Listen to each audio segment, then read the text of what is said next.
You look like a little steamboat. In this video, I'm going to show you how to make this piece of furniture. It's a really simple design. I got the idea from another YouTube video. I'll leave the link in case you're interested in watching the original video. I made a couple of modifications to adapt to the sheet sizes, plywood, and veneer that are sold here in Chile. And I also made the drawers according to my needs. I'll include the cutting list in the description to make this furniture easy to build. We'll use the pocket hole technique where screws are driven in diagonally into the piece. The drawers and a large part of the body are joined with this technique. If you notice, the bottom of the drawer sticks out a little from the body. The benefit is this part also acts as a rail for the drawers. The pocket hole screws in this case will go from the outside in. This direction, it's really important to respect it because if we go in from the inside of the side panel, we'll have very little wood material. Here, if you notice, the grain is very short, so that makes the drawer structure much weaker. So whenever we use this system, we have to go inward where there's more wood. These square tip screws are usually called Roberts. If you're not interested in using this pocket hole system and just want to use regular screws, that's perfectly fine. There's no problem. We have 12 bottoms, 24 sides, and 24 fronts and backs. The bottoms measure 44 by 59. All furniture pieces are made from 18mm plywood. The sides, fronts, and backs are all 7 centimeters high. The sides measure 40 and the fronts measure 54.5. To set up the guide, we have to place the shoulder of this drill bit right at 18 millimeters. This one isn't 18, so we have to set it just a little under 19 and tighten this little screw.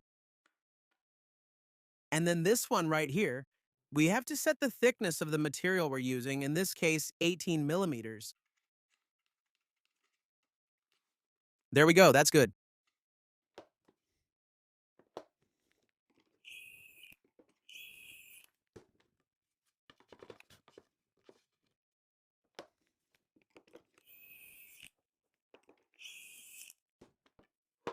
The idea is that when we start putting these screws in, if we calibrate the guide correctly, this screw should come out right in the middle of the piece. We're good there.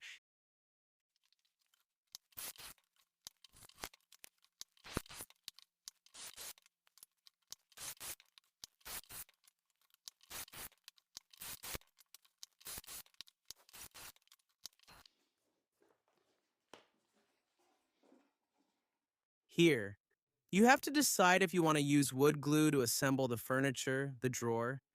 In this case, I'm not going to use wood glue, it's just going to be with screws. I don't think I'll have a problem. But you must decide for yourselves. If it comes loose in the future, believe me, I'll let you know so it doesn't happen to you. The drill is set to the clutch on the number.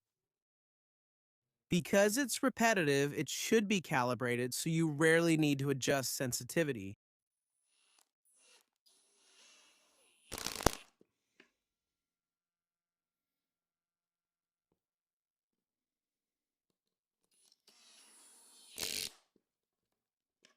If you feel that when screwing, the piece is moving or doesn't feel stable, you can perfectly assemble the drawer with clamps and then put in the screws. If you want to replace these screws, which aren't cheap, the brand Craig sells their own screws, but obviously they charge a premium. If you want to replace them with another screw, I recommend you look for pan head screws. Avoid the typical screws with a conical head, because when this screw goes in, it's going to act like a wedge. It can split the wood, or in this case, the plywood.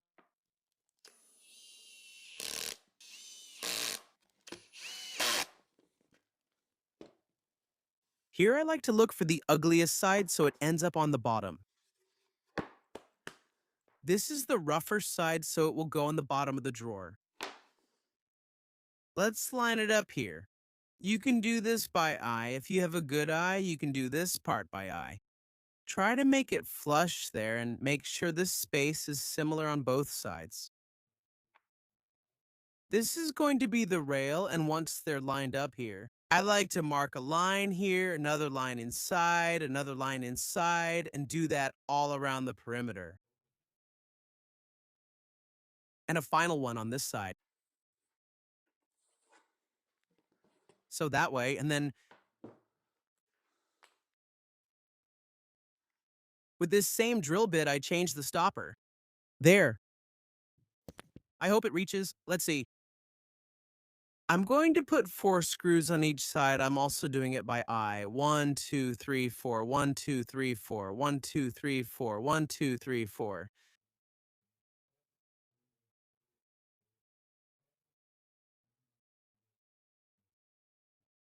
And now we make the guides.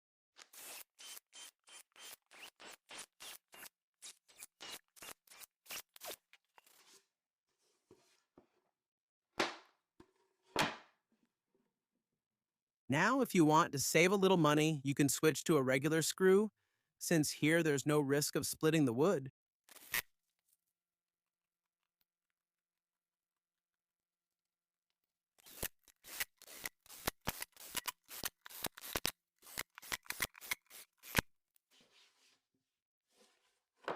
All right, that's one drawer done, 11 left.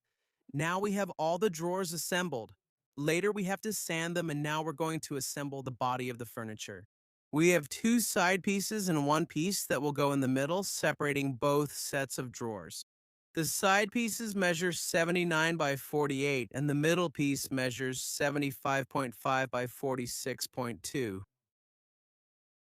We use 6 slats to join those pieces.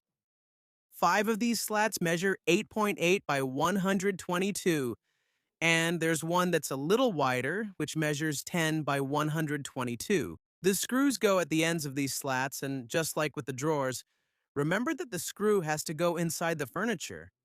Here in the assembled furniture, it's easier to understand. These are the sides.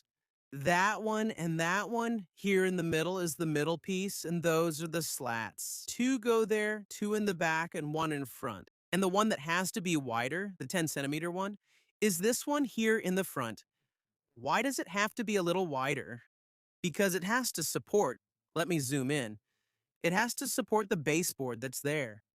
This piece of furniture has a baseboard, which is basically a base so we can bring our feet, the tips of our feet, closer to the furniture and not be so far out. Just like kitchen cabinets have,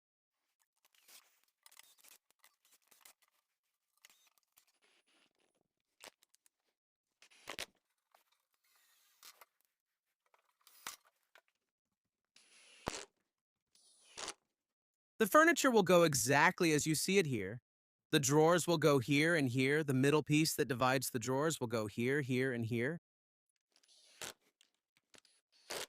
We're installing this central piece, and I'm going to show you a tip to make the installation super easy for you. Here, all these slats have the pocket hole on the outside. And over there, it's the same. Later, we're also going to join these 2 slats with a screw from the top so that this stays really firm. And the tip I'm going to show you is super simple. First, you have to find the center. We know these slats are 22 centimeters long, so the center is at 61 centimeters. I made a mark here and then placed the central piece right in the middle at 61 centimeters. We need to ensure this piece is squared properly. For that, what I'm going to do is put a screw here, which will serve as a pivot so I can move this corner, that corner, and the other corner. That way I can adjust it without losing this reference point, that's all.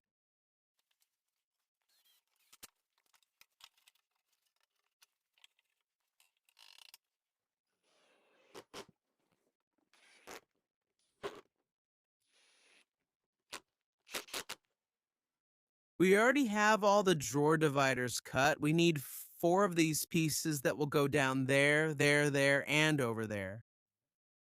This one measures 0.2 centimeters high and 44 centimeters long. And we need 24 of these pieces, which measure 9.6 centimeters wide by 44 centimeters long. It's important that the space between each divider is greater than the thickness of the plywood we're using. The drawers need to slide in easily when installed. They can't be too loose or tight, and that's why I made this yick. This measures a little more than the plywood, which should be about 20 or 21 millimeters. So does this thing go here? As we put in the dividers, you'll notice. When we install it, I'm going to install this divider so you can see how easy it is.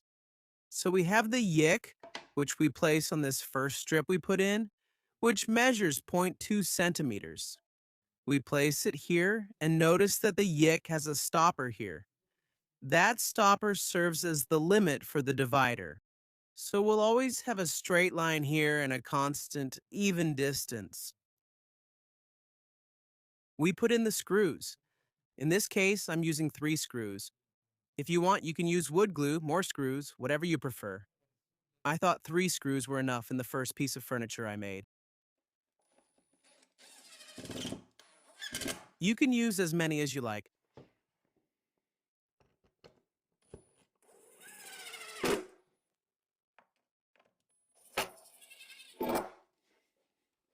Done. And then if you want to put the next one, all you have to do is put the yick here and set the next divider. It's that simple. Here you can see the rail is loose. But can we take out the drawer without it falling? If that distance were greater, we couldn't do that, for example. In fact, I think that space could be a little smaller, but I think it's fine.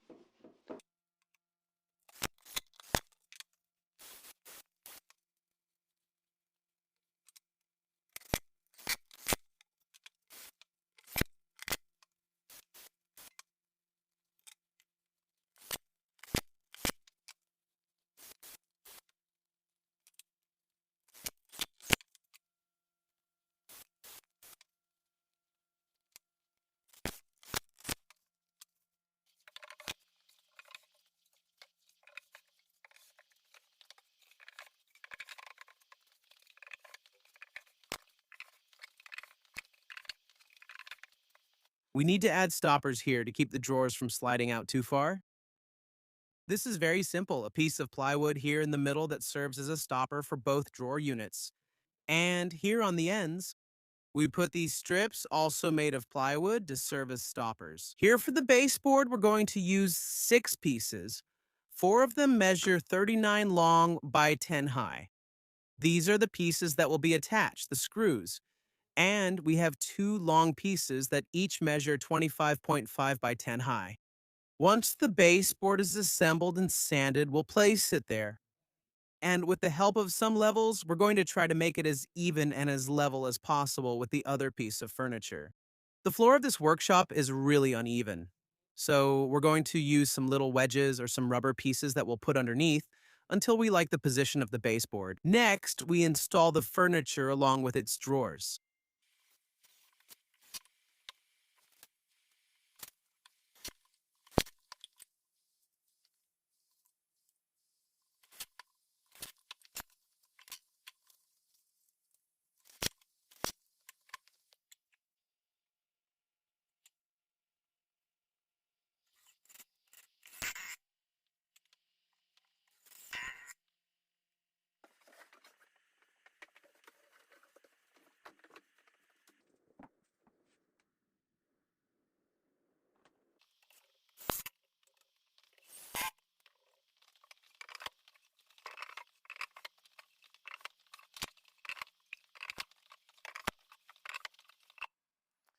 The piece of furniture is ready now. It has really good storage capacity. These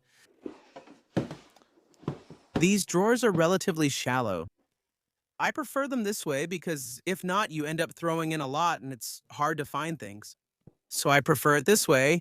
This mechanic workshop style where everything is on the same level, nothing on top of anything else.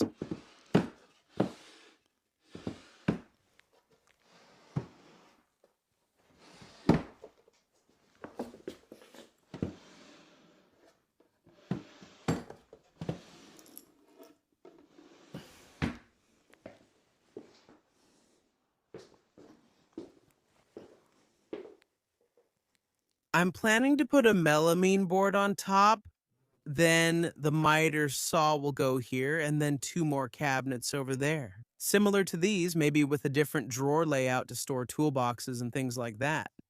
I built this cabinet with 3 plywood sheets.